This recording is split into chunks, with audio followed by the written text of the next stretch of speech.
How would you like a 15% discount to my daily email, the stack of stuff, the show notes, discounts to the conference, all of that? All you need to do is text the word show to 33777.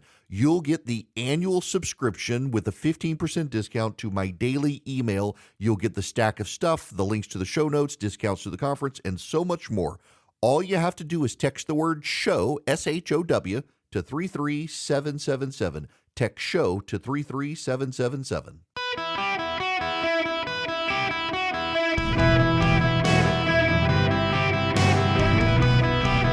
Welcome to the Eric Erickson Show podcast, Hour 1. Hello, America. Welcome. It's Eric Erickson here across the United States. The phone number, 877-973-7425. Should you wish to be on the program, would be delighted to have you. As always, if you text Eric, E-R-I-C-K, to 33777. We'd love to have you be on the program. We have begun sending some emails, just so you know, to those of you who've texted Army as well. If you text Army to 33777 and subscribe, I have been made aware Ben Shapiro and Michael Knowles are leaving Talk Radio. I've been a guest host of Ben's for some time and suspected this was coming, and a number of his radio affiliates are thinking of putting me on in his place. And so I've been sending emails to listeners in areas of those stations saying, yeah, if you want to call and tell them you listen. We will close this year with 100% growth in affiliates of this show. So great growth going forward. We got to begin, and I wasn't going to start it this way, but I actually think it's appropriate to start it this way. PolitiFact comes out with its lie of the year. And it has announced that its lie of the year is Donald Trump and J.D. Vance claiming Haitian immigrants in Springfield, Ohio, were eating people's pet dogs and cats. They say that's the lie of the year. You know what could have been the lie of the year? Could have been Joe Biden saying all year long he would never pardon Hunter Biden. But no, they decided the lie of the year was Donald Trump and J.D. Vance making that claim to highlight the absurdities of what was going on in Springfield, Ohio. It is an example of the media's bias in determining that that was a lie of the year. You know how I know that wasn't a damaging lie, despite the fact this is how they claim it in their tweet, quote, a lie marked a town and its residents in the name of campaign rage. It was absurd. It was consequential. Our lie of the year goes to Donald Trump and J.D. Vance for false claims that Haitian immigrants in Springfield, Ohio were eating pet dogs and cats. That's their lie of the year in Springfield, Ohio. Here's the thing, and this is how I know that the lie of the year is not as consequential as they think. PolitiFact may say that it was very consequential that Trump and Vance lied about the Haitians eating pets, but the reality is they won Springfield, Ohio. It's the first time a Republican candidate for office has won Springfield, Ohio in a very long time. So it may have been not true to highlight what was going on there, an absurdity to highlight the absurdity, which is a rhetorical tactic that some deploy, particularly Donald Trump. He won Springfield, Ohio. So to the extent it was consequential, yeah, he won a place that Republicans haven't won. Why? Because the residents are deeply frustrated with the Haitian immigrants there. And yet PolitiFact rather, could have named the lie of the year Joe Biden lying about pardoning Hunter Biden, but no, they decided to do this one. It is an ongoing game the media plays in how they stoke outrage and cover things, which is a perfect segue into Madison, Wisconsin. A 15-year-old girl in Madison, Wisconsin opened fire at a school, killing several, including herself, and injuring others. A second grader is the one who called 911. And Joe Biden, like Barack Obama before him, decided to leave no death unwasted, and last night demanded gun control yet again.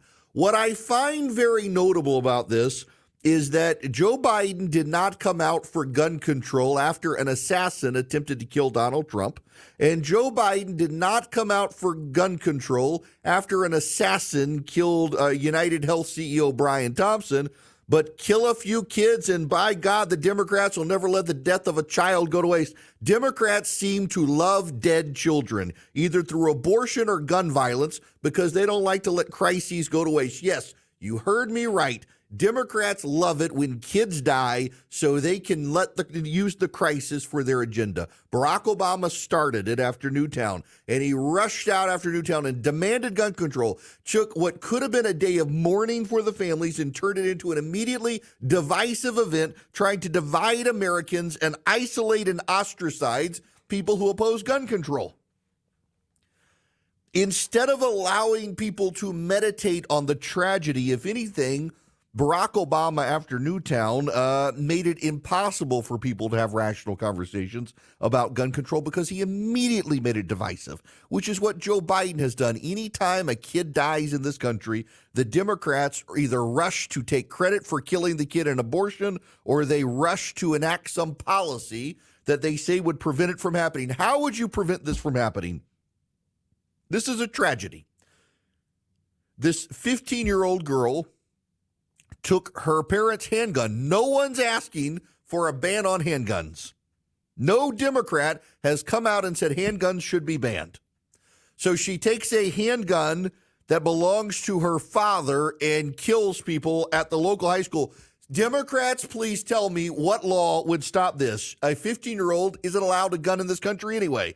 So you took something for which no law could prevent it except the one thing you're not willing to recommend because you know it would be an electoral killer for you, and use it and the memory of the dead kids to advance an agenda and divide people. It is a disgusting level of bottom feeding the Democrats enjoy. They either want to kill kids in abortion or they want to use dead kids to advance an agenda, and they don't have the guts to come out and tell you what they really want, which is a ban on handguns. They don't have the guts to come out and call for it. Joe Biden's not calling for a ban on handguns. It would be unconstitutional, and not a single one of the Democratic leadership in this country is willing to put forward an amendment to the American Constitution to ban guns. None of them are willing to do it. This is Chris Murphy, who went on Morning Joe. Chris Murphy, just the other day, did a video on social media about the killing of Brian Thompson, the healthcare CEO. And he did the whole killing is wrong, but we have to talk about why people would do this in this country. Let's listen to him. Police in Madison, Wisconsin are expected to give an update this afternoon on yesterday's deadly shooting at a private Christian school there. The shooter has been identified as a 15-year-old female student. A teacher and a student were shot and killed in a classroom during study hall. 6 other people were injured. Police say the shooter also died yesterday. Now that's Willie, guys. Let's fast forward to Chris Murphy. Following the school shooting massacre in Uvalde, Texas. It was the first significant piece of federal gun safety legislation in 30 years. The Senate, of course, began to push for those reforms back in 2012 after the Sandy Hook Elementary School shooting in Connecticut when he was a congressman representing that district. Senator, thanks for being with us. We noted earlier that the shooting yesterday in Madison took place 12 years after the Sandy Hook shooting. That terrible, terrible anniversary was on Saturday. Your thoughts here, the facts, the details change a bit. It's a young woman in this case. It's a handgun in this case, not an AR-style rifle. But if you look at the facts that we have right now, what more could be done here and can be done more broadly to stop these awful days?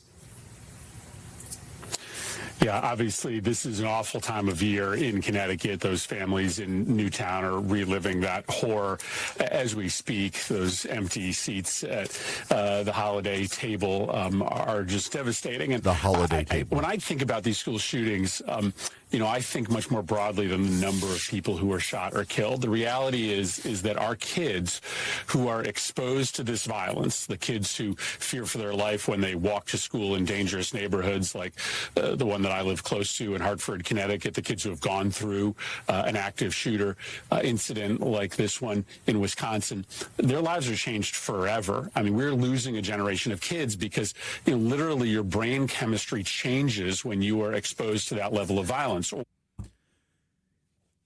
He doesn't want to offer any solutions other than more gun control. This is a man who the other day got on television or on video on social media And so we got to talk about all the other aspects of the killing of Brian Thompson that made it wrong but understandable. The Democrats never want to have a conversation about mental health. This is a girl, and that's very notable because with the exception of Audrey Hale at the Covenant Christian School, and she was had trans issues. And by the way, notice we still don't actually have an official release of her manifesto, and yet all these other manifestos they're willing to trot out pretty quickly, including Luigi Mangione. Why his and not hers? I think we know the answer.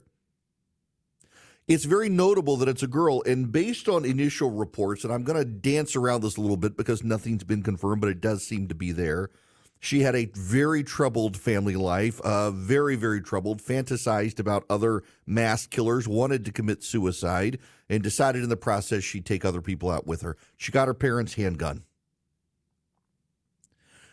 Chris Murphy wants us to understand all the reasons Luigi Mangione could be led to kill, but God forbid we have a conversation about mental health. No, it can only be about gun control in this country. And what legislation has Chris Murphy proposed that could have stopped this particular killing? Exactly nothing. Nothing at all. The Democrats see dead kids and they gleefully say, hey, we can do something here. We can pass more laws and take more control. But they don't actually want to do something that would stop anything. None of them are brave enough to support an amendment to the Constitution to repeal the Second Amendment. None of them are willing to do that.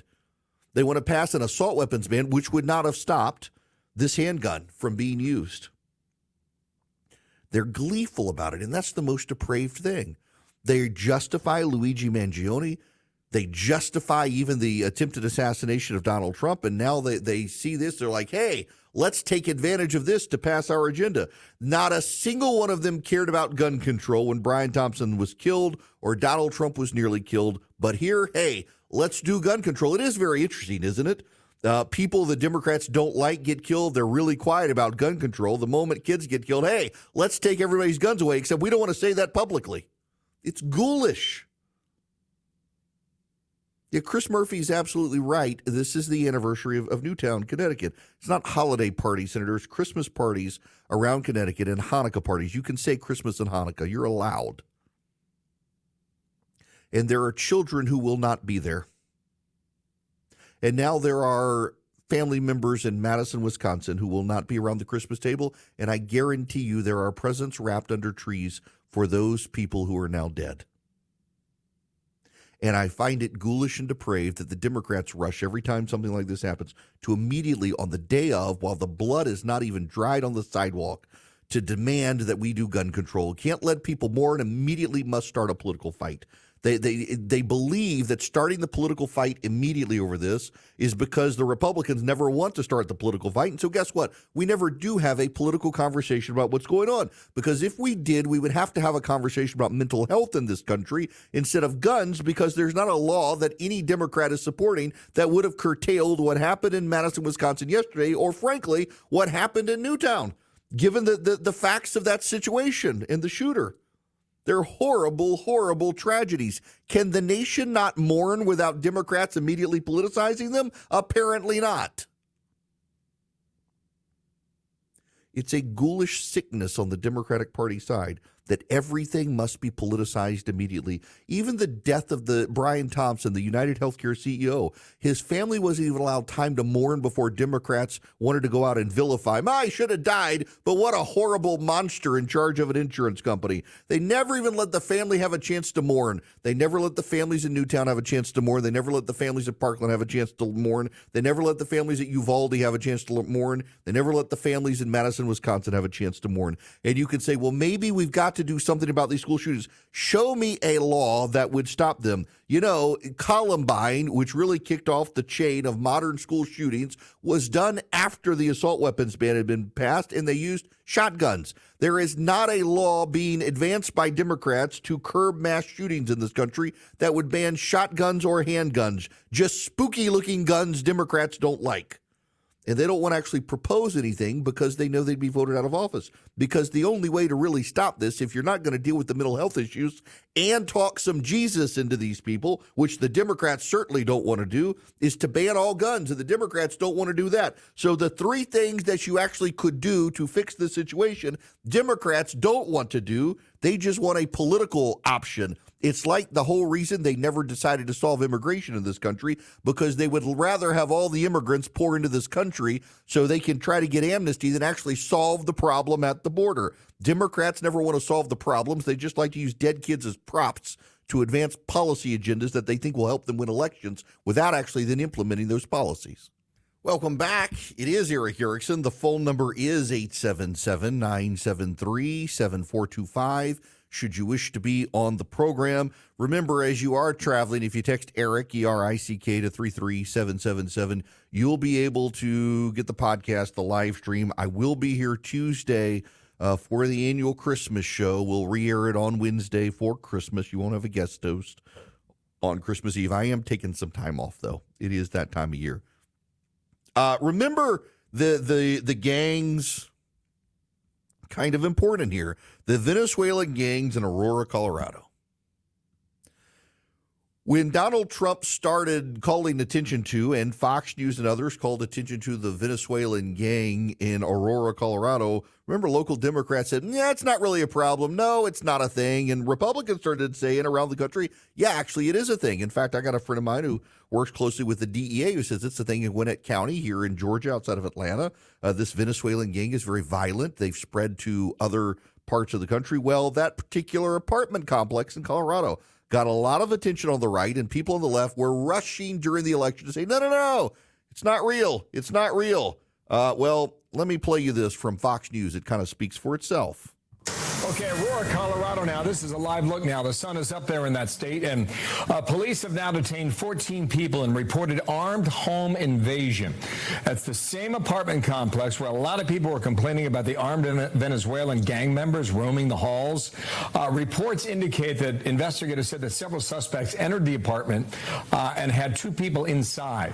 The suspects then reportedly moved the victims to another apartment complex, or rather another unit on the property, where police said they were found threatened and bound. An adult man sustained a non-life-threatening stab wound. At the moment, police say it's unclear if the suspects are connected to the Venezuelan gang Tren de Aragua, but we'll get a live report in Colorado 30 minutes away and bring you the latest. Spoiler alert, they were connected. After all the denials from all the people on the left and reporters in Colorado and government officials in Colorado before the election, no, it's not really a thing. Turns out it really is. It really is. Now, you know what else is their thing is Americans for Prosperity, and they'd love to have you on their side for this election, or for after the election, rebuilding America, helping advance the Trump agenda and common sense conservative reforms. All you got to do to play a part in it is to go to americansforprosperity.org/volunteer. americansforprosperity.org/volunteer. Sign up with them today, and you'll be able to be part of a big movement in this country to advance common sense conservative reforms across the nation. They fight for school choice. They fight for families. They fight for small businesses. They fight for common sense solutions to the border and what to do with all the illegal immigrants already here. They fight for common sense crime solutions as well. americansforprosperity.org/volunteer. Go sign up with them today. You'll be the smartest person in your circle of friends. You'll be the most informed advocate for freedom among all the freedom fighters in your circle of friends. americansforprosperity.org/volunteer. Sign up with AFP today. Join me with this great organization as we fight nationally for freedom. Welcome back. It's Eric Erickson here. The phone number is 877-973-7425. Should you wish to be on the program, I would be delighted to have you with me. Just stand by. I got a lot of stuff I need to talk about, particularly right now. So if you will recall, someone leaked Donald Trump's tax records to, I think it was ProPublica, other media outlets, funneled through a left-wing group. Someone had direct access to Donald Trump's records. It turns out it was a man named Charles Littlejohn. The story got published in ProPublica and the New York Times in 2020 and 2021, containing data on returns from billionaires, including Jeff Bezos, Michael Bloomberg, and Donald Trump. The leaked returns were traced to Charles Littlejohn, who took a sweetheart deal with the IRS, by the way, guilty of disclosure of thousands of tax records without authorization, only 5 years in prison. That's it. Just 5 years.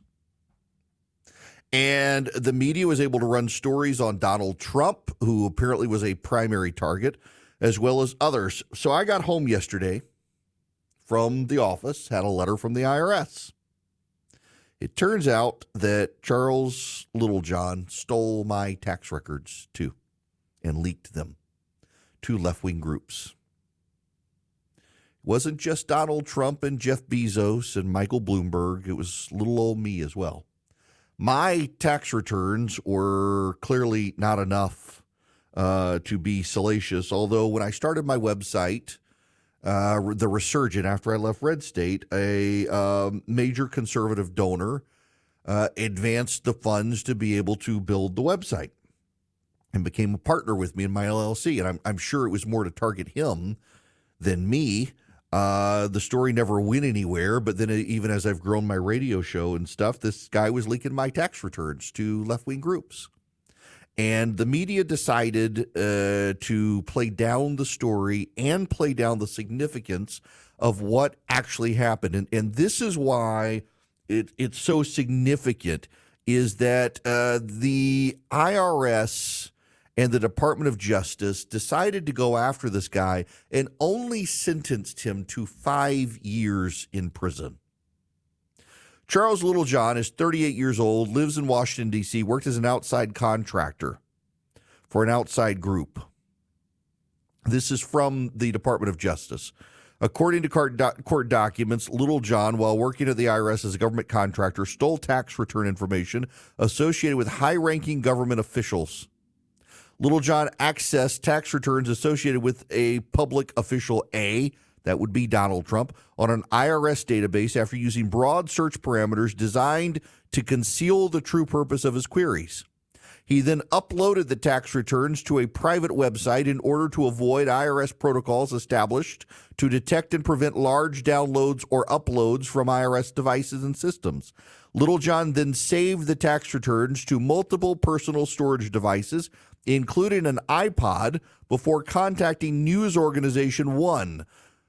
Between around August 2019 and October 2019, Littlejohn provided the news organization with the tax return information associated with the public official. Littlejohn subsequently stole additional tax return information related to the public official and provided it to the news organization. Beginning in September 2020, the news organization published a series of articles about the public official's tax returns using tax return information obtained from Littlejohn.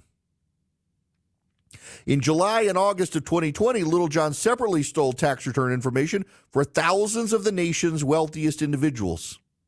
Littlejohn was again able to evade detection by uploading the tax return information to a private website.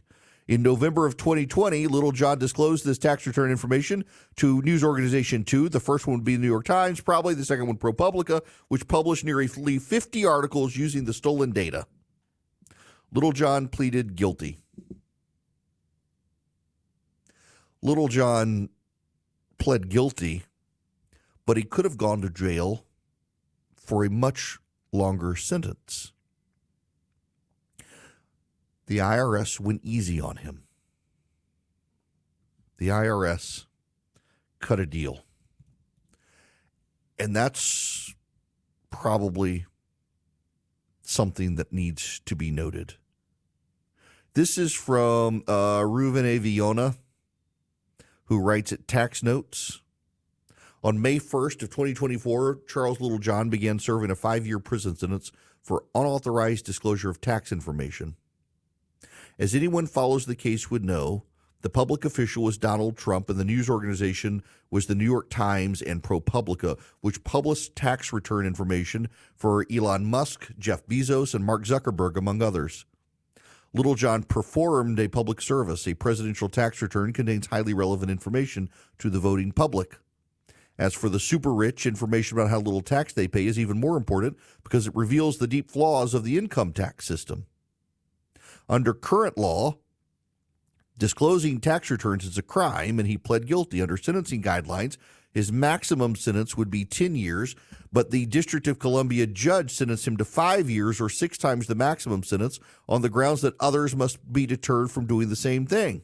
However, what's so interesting here This is someone who says essentially we need exposure of all of these things and we need documentation of all these things. But actually, you talk to a lot of people involved and a lot of tax attorneys involved. They're like, actually, he should have been sentenced to a whole lot longer than this. The left claims he was punished too harshly. The reality is you need maximum deterrence. And that maximum deterrence means Little John should have been sentenced to a whole lot longer in prison. And by the way, charged with a whole lot more than he was charged. That's part of the problem here as well. It's just wild to me that I get this letter from the government yesterday informing me in 2024 that sometime between 2017 and 2021, my records were leaked. Why was I only notified now in 2024? And I'm not alone. Thousands of Americans had their information leaked. Thousands of Americans had their information leaked. The left weaponizes this stuff. Now, I say all this because I want to bring your attention to a conversation with Reid Hoffman. Reid Hoffman is the co-founder of LinkedIn, and Reid Hoffman is a major Democratic donor, major Kamala Harris supporter. And I want to play you part of this conversation Reid Hoffman had in an interview with the British personality. Just listen to part of this conversation. I've been called evil by a number of people on the left. Really? Yes, of course. Look, they are wrong that is a necessary correlation, right? But I try to understand people. I understand their perspective. I disagree with it, but I understand it. You're one of the few people that's still a billionaire and on the left, it seems.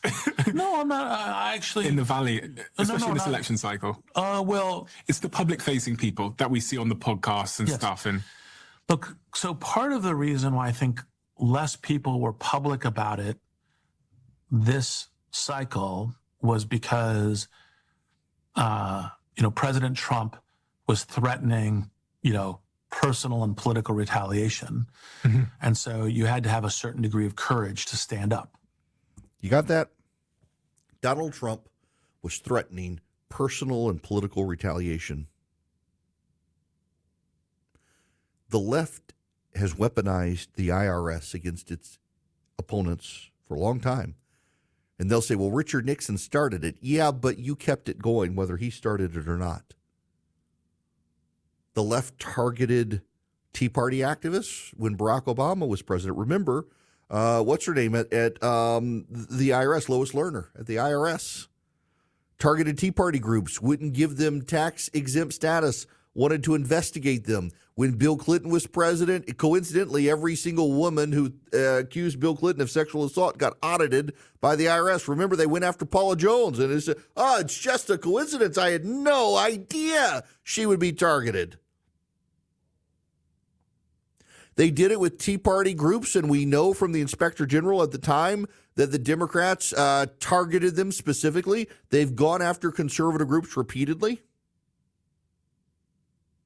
Rush Limbaugh got audited numerous times when Clinton was president, when Obama was president. A lot of conservative groups did, a lot of major conservatives did. It's no coincidence. So a left-wing activist goes into the IRS working with an outside group as a contractor and intentionally and willfully decides to release the private tax information of individual Americans. And he only got 5 years. That's not really deterrence.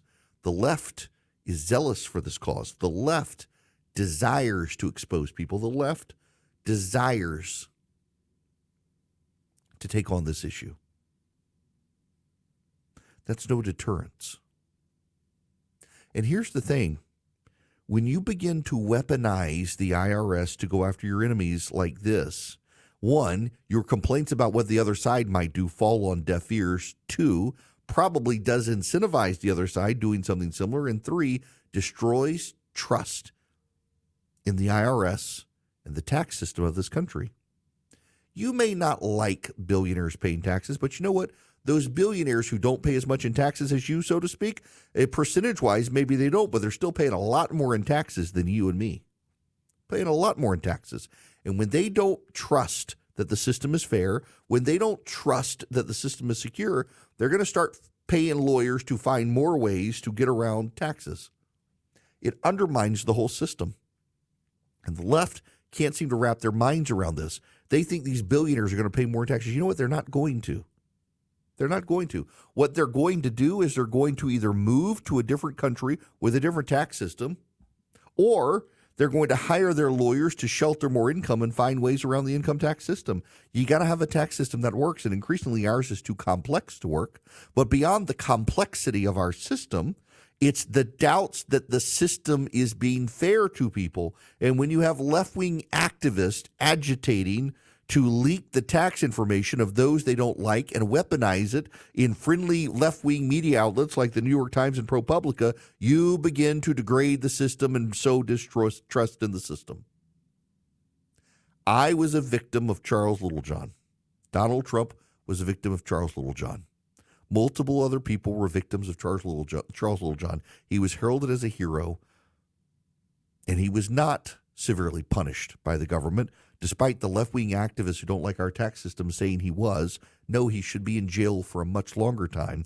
But the IRS reduced the number of charges. They could have given him counts for all the people whose tax information he leaked. They didn't. He could be in prison for a very long time, and they chose not to because he did for them a useful service to undermine the tax code. The left rewards people even when they purportedly are punishing them for undermining those things that they want to undermine to advance their agenda. In this case, it was the tax code because they think billionaires aren't paying their fair share. And they also wanted to try to ruin Donald Trump. How many other people, and this is the thing that annoys me the most, it is December 17th, 2024 today. Yesterday, December 16th, 2024. Only now am I finding out from the IRS that I was a victim of Charles Littlejohn. It's absurd it took them that long. Now, while all this is going on and you've got all sorts of distrust in government and with banks out there, Swiss America has been warning you about the secret war on cash put on by the same government that didn't want to tell me about my taxes being leaked. Swiss America has been the trusted leader in precious metals for 40 years. They've been warning people about the secret war on cash. If you're interested in safeguarding your hard-earned cash from this war on cash, you got to get their free report. They're rated A+ by the Better Business Bureau, and they can educate you on protecting your assets. Their report takes less than 15 minutes to read. It can save you on your retirement and finances. If you want a free copy of it, you call or text 800-289-2646. The all-out war on cash includes digital forms of currency. It is spreading. It is the government trying to monitor what you're spending, even using cash. So get the free report, completely free. Just mention my name, Eric, E-R-I-C-K, when you call or text 800-289-2646. That's 800-289-2646. The report is completely free. Let Swiss America educate you on the secret war on cash. 800-289-2646. Message and data rates may apply. Hello and welcome. It is Eric Erickson here. This hour of the program brought to you by First Liberty Building and Loan. If your business is growing and you find yourself needing access to capital, reach out to them. They might be able to help you. They make their own decisions. FirstLibertyGA.com. Tell them I sent you. Take 10 minutes with them. See if they're a fit for you and you for them. FirstLibertyGA.com. All right. To the phones I go. Arthur, you're going to be up first. Welcome to the show. How are you? I'm great. So the guy that leaked the tax returns committed a crime, and then the New York Times and ProPublica published it. Sounds like furtherance of a crime to me. Can they be charged with anything? No, generally not in this country because of the First Amendment, unless we can prove direct culpability. And in this case, we couldn't, just based on his information. He obtained the documents, and only after obtaining the documents, reached out to them. They didn't have to question where he got them from. They were able to. That they were illegally leaked. Yeah, but there's actually court precedent in this country at the Supreme Court level that if the media reveals information that was illegally gotten, they're still allowed to do so. This goes back to the Pentagon Papers when the guy at the Pentagon leaked classified information to the New York Times, and the Nixon administration sued to stop it. And the Supreme Court said you can't sue a newspaper. Now, there's some quibbling there because you can sue for damages after the fact if they do this, but public officials and rich people tend to not be able to do that because there's got to be a level of malice involved. And they were just printing truthful information that may have been ill-gotten, but it wasn't ill-gotten by them. That's part of the problem, that one of the things Donald Trump wants changed in this country is the laws related to this, that the news media can be punished. And, in other Western countries that don't have a First Amendment, the news media could have been punished, but not in this country. It's kind of wild to see members of the media being so angry with ABC News for paying $15 million to Donald Trump, saying we got to do something about this. Well, if we went with what Europe does, ABC News could have been taken off the air. George Stephanopoulos could have been ruined for doing what he did. It's wild the media is not thinking about this. They're so emotional when it comes to Donald Trump. He has broken so much of the media, and they're just flat out emotional about what's actually going on. The other thing the media has been emotional about is Javier Milei, the president of Argentina. They cannot understand how a free market libertarian with wild hair could get elected down there. They cannot understand his demand that government get out of the economy, that it would work, and turns out it has worked massively. Argentina is officially, according to the Financial Times, out of its recession. The economy is expected to grow 5%, which, given the massive decline, it'll only amount to about a 2 to 3% growth in the economy overall this year. But it's actually impressive, very impressive, what Milei has done in Argentina. When we come back, I actually want to tie that into something domestically. The government has decided that every seat in your car must have a seatbelt sensor that must ring a chime if there is no seatbelt. If it detects weight in the chair, but no one's in it, it's got to ring the chime. And all this is doing is driving up the costs for poor people so that they can't actually have a car. And there's no legislated mandate for this. It's the bureaucrats and the regulators driving up people's costs, hurting the economy. Something we should learn from Milei you don't want to do. We'll discuss it when we get back.